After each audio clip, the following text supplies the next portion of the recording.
কত কত আব্দুল কাদের জিলানী সেই বাড়ি থাকে আর গরু বেশ এখন বড় হয়েছে, এখন আর পেটে পাতে না করলেও চলে, এখন পারিশ্রমিক নেওয়ার মতো বয়স হয়ে গেছে। একদিন গরু নিয়ে মাঠে গেছে, গরু রাস্তাতে নামতেছে না, জীবনে একটা বাড়ি কিনে গরু গরু সব সব হ্যাঁ হ্যাঁ হ্যাঁ এরকম আবার বিকেলে নিয়ে আসে।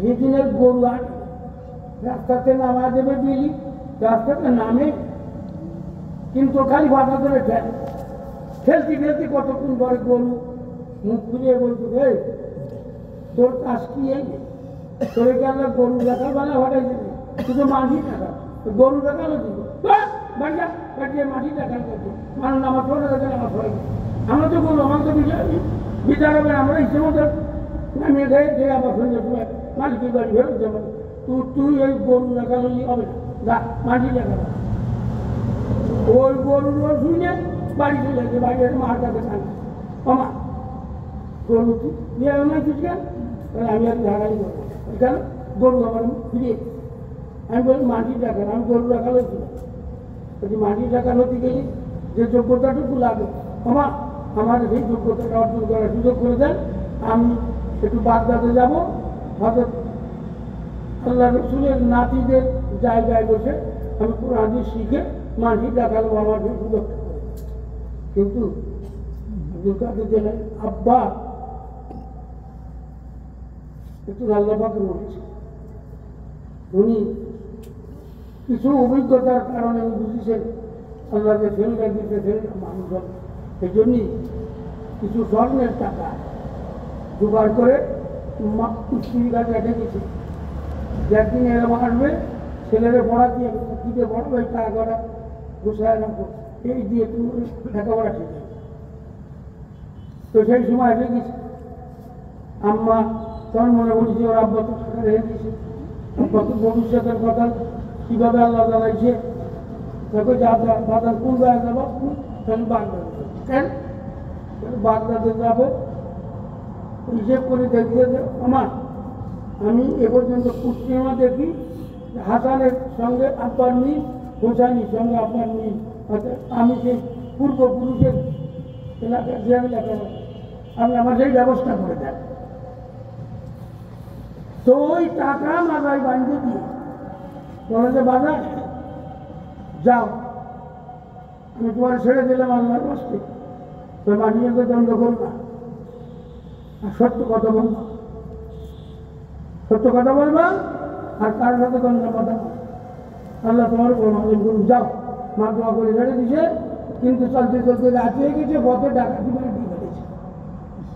আব্দুল কাদের জেলানি ডাকাতিগিরি, কিন্তু ডাকাতিগিরিতে সত্যি, কিন্তু আব্দুল কাদের গায়ে হাত দিয়ে সাহস পাচ্ছে না।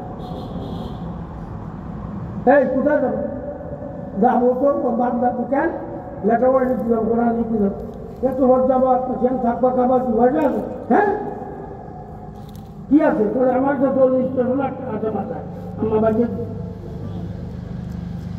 ডাকাতকে তুমি বলে দিলে কেন? কারণ আমার মা মিথ্যে কথা বলছিল, আপনি জিজ্ঞেস করছেন তোর কাছে টাকা পয়সা আছে, আমি সত্যি কথা বল না, টাকা আমার যদি থাকবে, আমার যদি না আছে মৃত্যু চলে যাবে, আমি তো কথা বলে যাবো। ওই মিথ্যে কথা সত্য বলার কারণে ডাকাতি করলে দাঁড়ও মৃত্যু হবে। ওই যে বর্ষা জায়গায় চলে নিয়ে যাও, দুয়া দূরেই থাকতে তেল দিনই খবর হয়েছে, এটা তো আব্দুল কাদের ছিল কেন ডাকাতিরা আপনি দিয়ে করে ডায়ে নিয়ে গিয়ে চল আমাকে বসের দ্বারে দেয়, বসের দ্বারে নিয়ে গেছে, বস দিয়ে কাজ হয়ে গেছে,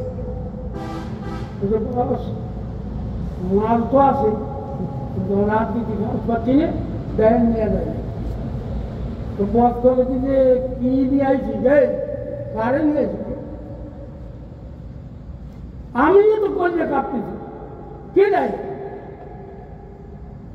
হ্যাঁ এই রাত্রি নিয়ে সব জিজ্ঞেস করছো তুমি টাকার কথা বললে কেন? আমার মা মিথ্যে কথা বলতে পারা করছে, সেই জন্য সত্যি কথা বলছি।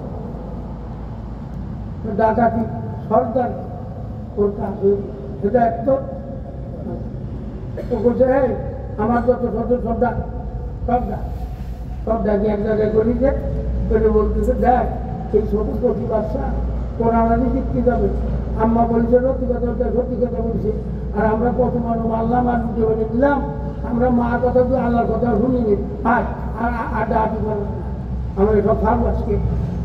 তার কাছে বায়াত হয়ে আমরা ভালো দুর্গাপুর জেলারি হাত দিয়ে বায়াত হয়ে সব গুণার থেকে তব করে টাকা ঝেড়ে দেয় ওরা বাগদাদে বসে।